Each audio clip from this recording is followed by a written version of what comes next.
Hello friends, स्वागत करते हैं आप सबका इस नए वीडियोज में। आज के इस वीडियो में हम लोग देखने वाले हैं daily GK GS practice set number 3 को। रोजाना रात 8 बजे आप लोगों को देखने को मिलते हैं इस तरह के वीडियोज जो सभी प्रतियोगी परीक्षाओं के लिए इम्पोर्टेंट होते हैं।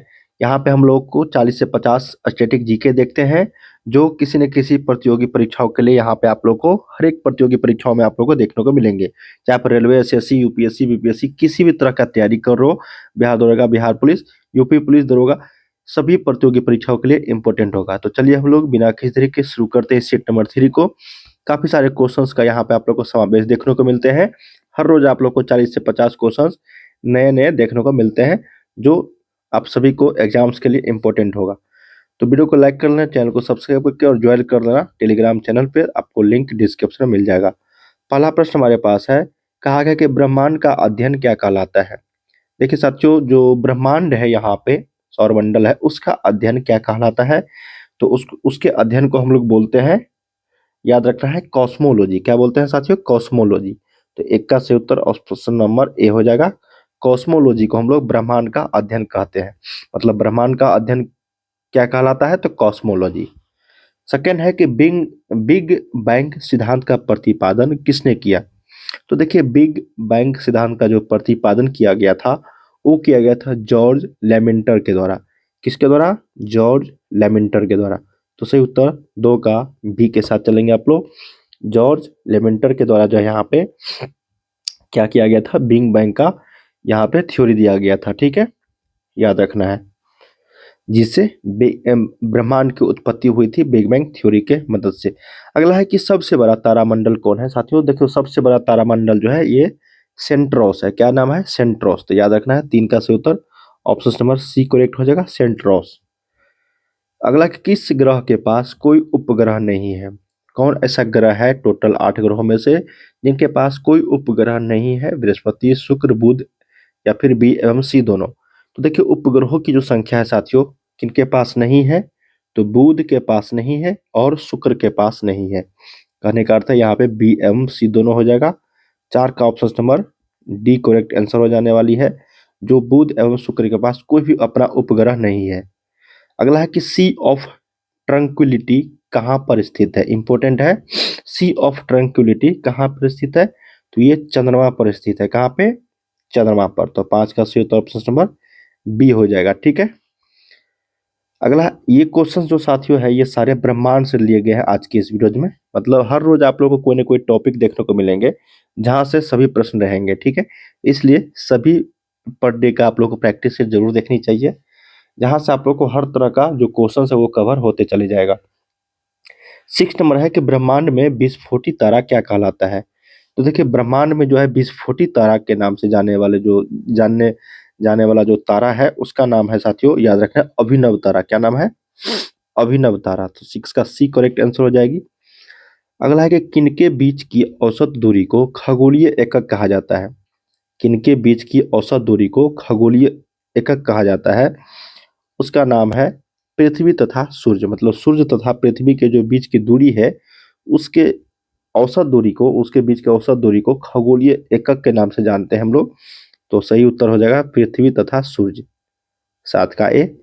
8 नंबर है कि प्रकाश वर्ष मात्रक है किसका। तो देखिए साथियों, प्रकाश वर्ष जो मात्रक है वो याद रखना है दूरी का, मतलब डिस्टेंस का मात्रक है प्रकाश वर्ष। ठीक है, 8 का ए यहाँ पे सही उत्तर हो जाने वाली है। 9 नंबर है कि सूर्य की ऊर्जा का मुख्य स्रोत क्या है। तो सूर्य से जो ऊर्जा आती है साथियों, उसका जो मुख्य स्रोत है वो है नाभिकीय संलयन। याद रखना है, सूर्य का जो ऊर्जा है वो नाभिकीय संलयन पर आधारित है। और परमाणु बम जो है साथियों, परमाणु बम, याद रखना है, परमाणु बम जो है ये नाभिकीय विखंडन पर आधारित है। तो 9 का सही उत्तर option number B correct answer हो जाएगी। 10 नंबर है कि एक वर्ष में प्रकाश वर्ष द्वारा तय की गई दूरी क्या कहलाता है। तो देखिए, एक वर्ष में जो प्रकाश द्वारा तय की गई दूरी को हम लोग, याद रखना है आप लोग को, क्या बोलते हैं हम लोग? प्रकाश वर्ष बोलते हैं। क्या बोलते हैं? प्रकाश वर्ष। तो सही उत्तर 10 का सी करेक्ट आंसर हो जाएगी। ठीक है, और एक प्रकाश वर्ष को हम लोग पारसेक के नाम से जानते हैं। तो सबसे ज्यादा जो होता है दूरी का, सबसे ज्यादा दूरी मापने में वो होता है पारसेक होता है। ठीक है, लेकिन एक वर्ष में प्रकाश द्वारा तय की गई दूरी को हम लोग प्रकाश वर्ष के नाम से जानते हैं। देखो ये इंपॉर्टेंट है कि गॉड पार्टिकल क्या कहलाता है। देखिए साथियों, गॉड पार्टिकल के नाम से हिग्स बोसॉन जो पार्टिकल होता है उसको हम लोग गॉड पार्टिकल के नाम से जानते हैं। तो 11 का सही उत्तर option number A correct answer हो जाएगी। 12 नंबर है कि सूर्य का प्रकाश पृथ्वी पर पहुंचता है। देखिए सूर्य का जो प्रकाश पहुंचता है, याद रखना है आप लोग को, 8 मिनट 3 सेकंड में। क्या होता है? 8 मिनट 3 सेकंड में यहाँ पे पहुंचता है। ठीक है, तो सही उत्तर क्या हो जाएगा आपको? ऑप्शन नंबर सी हो जाएगा। 12 का क्या हो जाएगा? सी हो जाएगा। ठीक है, 8.3 मिनट में। नेक्स्ट है कि गैनीमेड किसका उपग्रह है? तो गैनीमेड जो है साथियों, ये उपग्रह है आपका बृहस्पति का। किसका उपग्रह है? बृहस्पति का। तो 13 का सही उत्तर ऑप्शन नंबर डी करेक्ट हो जाएगा। गैनीमेड जो है किसका उपग्रह है? ये आपका बृहस्पति का हो जाएगा। ठीक है, और बृहस्पति को हम लोग साथियों यहाँ पे जो सर्वाधिक उपग्रहों वाला जो ग्रह है वो भी आपका क्या है? बृहस्पति है। मतलब इस बृहस्पति ग्रह पे सर्वाधिक, मतलब सबसे अधिक साथियों क्या है? सबसे अधिक है उपग्रह। सबसे अधिक क्या है? उपग्रह है। ठीक है, याद रखना आप लोग को। नेक्स्ट हमारे पास है कि एक पार्सेक बराबर कितना वर्ष होता है। तो देखिए एक पार्सेक बराबर जो होता है वो आपको याद रखना है 3.26 वर्ष होता है।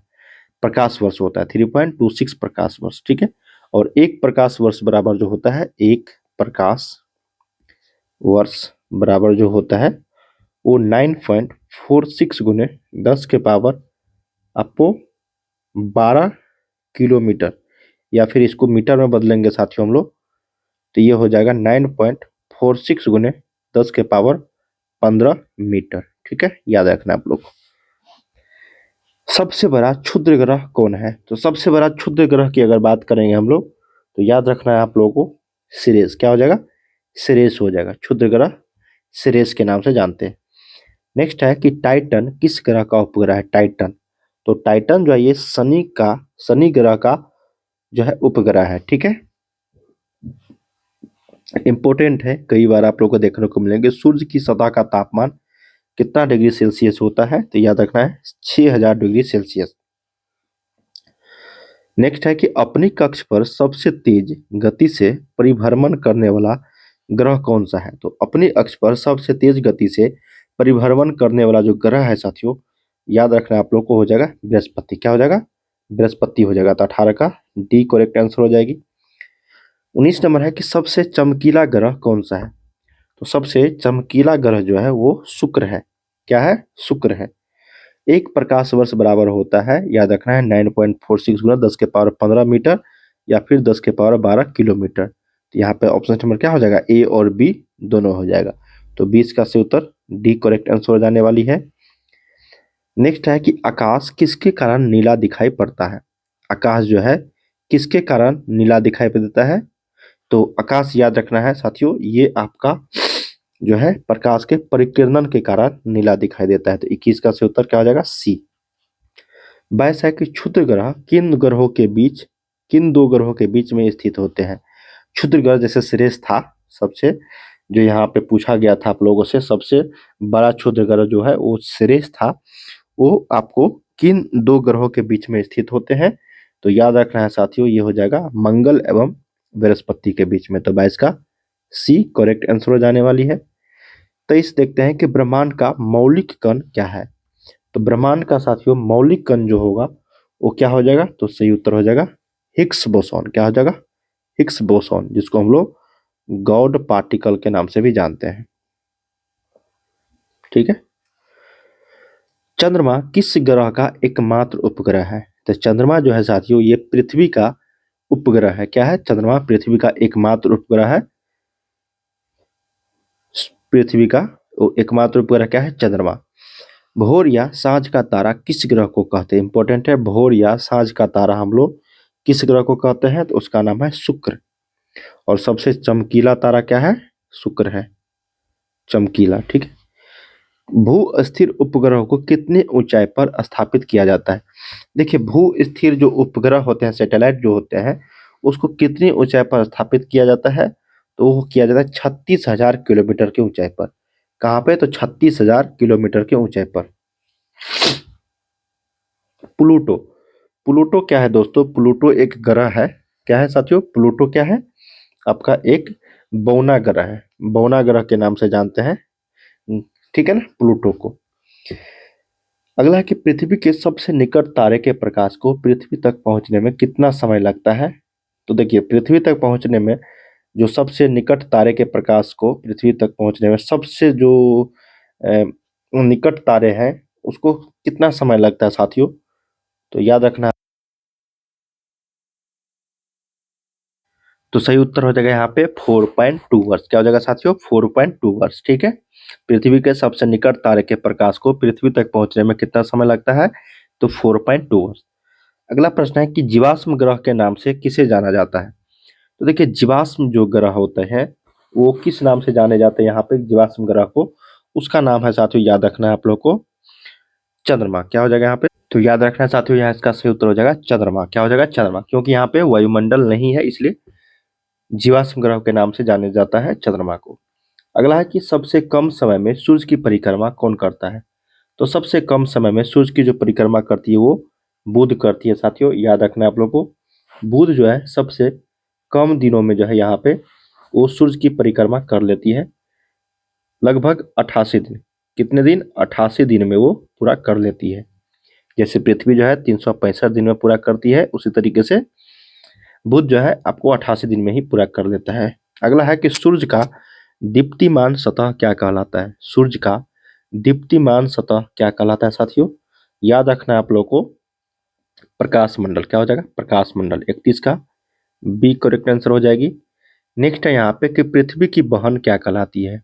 तो पृथ्वी की बहन को हम लोग सूर्य बोलते हैं। क्या साथियों? सूर्य, सूर्य, शुक्र। सूर्य नहीं, शुक्र। तो 32 का सी हो जाएगा, शुक्र। पृथ्वी की बहन शुक्र कहलाती है। सूर्य से पृथ्वी की दूरी लगभग कितनी है? सूर्य से पृथ्वी की लगभग दूरी 15 करोड़ किलोमीटर है। 15 करोड़ किलोमीटर लगभग। अब करोड़ इसमें से कौन सा है ये आप लोग को देखना है बस। तो यहाँ पे जो सही उत्तर हो जाएगा वो 149.6 मिलियन किलोमीटर। ठीक है, यही 15 करोड़ लगभग आएगा अप्रोक्स में। तो सही उत्तर 33 का ए। 34 है सर्वाधिक। क्या साथियों? सर्वाधिक उपग्रहों वाला ग्रह कौन सा है? तो अभी जस्ट हम लोगों ने पढ़ा था, बृहस्पति के पास सबसे ज्यादा उपग्रह है। तो याद रखना है आप लोग को, सही उत्तर हो जाएगा आपको 34 का डी करेक्ट हो जाएगा, बृहस्पति। ठीक है, बृहस्पति के पास सबसे ज्यादा उपग्रह है साथियों। ठीक है, ये चीज आपको यहाँ पे ध्यान में रखनी है। नेक्स्ट है कि आकाश गंगा जो है ब्रह्मांड, उसकी आकृति कैसी है? आकाश गंगा, तो आकाश गंगा की जो आकृति है वो सर्पिलाकार है। क्या है? सर्पिलाकार। Option number A correct answer हो जाएगी। नेक्स्ट है कि सबसे गर्म ग्रह कौन सा है? तो सबसे गर्म ग्रह जो है, याद रखना है आप लोग को, सबसे गर्म ग्रह जो है वो आपका शुक्र है। क्या है? शुक्र। तो सही उत्तर 36 का डी। अगला है कि ग्रहों के गति के नियम के प्रतिपादक कौन है? तो ग्रहों के नियम के जो प्रतिपादक है वो है केपलर। कौन है साथियों? केपलर। 37 का सी करेक्ट हो जाएगी, जोहनेस केपलर। ठीक है, तो 37 का सी। 38 है कि हमारा सौरमंडल या सूर्य जिस आकाश गंगा में स्थित है उसे किस नाम से जाना जाता है? उसे हम लोग जानते हैं दुग्ध मेखला। क्या नाम जानते हैं? दुग्ध, दुग्ध मेखला। अगला है कि पृथ्वी के सबसे निकट स्थित ग्रह कौन सा है? तो पृथ्वी के सबसे निकट स्थित जो ग्रह है वो सूर्य है, सॉरी शुक्र है। सूर्य बार बार बोल रहा हूँ, शुक्र हो जाएगा 39 का डी आंसर करेक्ट आंसर हो जाएगी। चंद्रमा का प्रकाश पृथ्वी पर पहुंचता है कितने सेकंड में? तो चंद्रमा का जो प्रकाश पहुंचता है साथियों, याद रखना है आप लोग को, ये टोटल 1.3 सेकंड में पहुंच जाता है। ठीक है, चंद्रमा का। और थोड़ा देर पहले मैंने बताया था कि सूर्य का प्रकाश पहुंचने में पृथ्वी पर टोटल 8.3 मतलब 8.3 मिनट लगता है। ठीक है, याद रखना है, लगभग 500 सेकेंड। तारामंडलों की कुल संख्या कितनी है? तो तारामंडलों की कुल संख्या 89 है। तो 41 का C is the right answer. Next है आपका, धूमकेतु कितने वर्षों के अंतराल पर दिखाई देता है? धूमकेतु जो होता है वो आपको याद रखना है 76 वर्षों में एक बार दिखाई पड़ता है। तो सही उत्तर 42 का बी करेक्ट होगी। अगला है कि सूर्य का मुख्य संगठक क्या है? तो सूर्य का मुख्य संगठक जो है ये आपका हाइड्रोजन और हीलियम दोनों है। तो ए और बी दोनों हो जाएगा। तारे का रंग किसका सूचक है? तो तारे का जो रंग है वो आपको ताप का सूचक है। किसका सूचक है? ताप का। तारे का रंग ताप का सूचक है। नेक्स्ट है कि पृथ्वी का सबसे निकटतम तारा कौन सा है? तो पृथ्वी का सबसे निकटतम तारा जो है, तारा की बात हो रही है न कि ग्रह की, वो सूर्य हो जाएगा। क्या हो जाएगा? सूर्य। तो 45 का डी। तो साथियों, हम लोगों ने यहाँ पे 1 से लेकर 45 तक क्वेश्चंस किए हैं, जो आज के इस daily GK GS practice set में आप लोगों को लिया गया था। ठीक है, और इस जो वीडियोज में हम लोगों ने संपूर्ण ब्रह्मांड एवं जो सौरमंडल है उससे रिलेटेड हम लोगों ने क्वेश्चंस किया, जहां से आप लोगों को काफी सारे क्वेश्चंस देखने को मिलते हैं एग्जाम्स में। तो चलिए मिलते हैं हम लोग किसी और वीडियोज में। नेक्स्ट इसका जो जीके जीएस प्रैक्टिस सेट 4 होगा उसमें हम लोग मिलते हैं, और डेली आप लोग यहाँ पे देखने को मिल रहे हैं। बाय बाय सभी को। तब तक के लिए आप लोग पढ़ाई करते रहिए।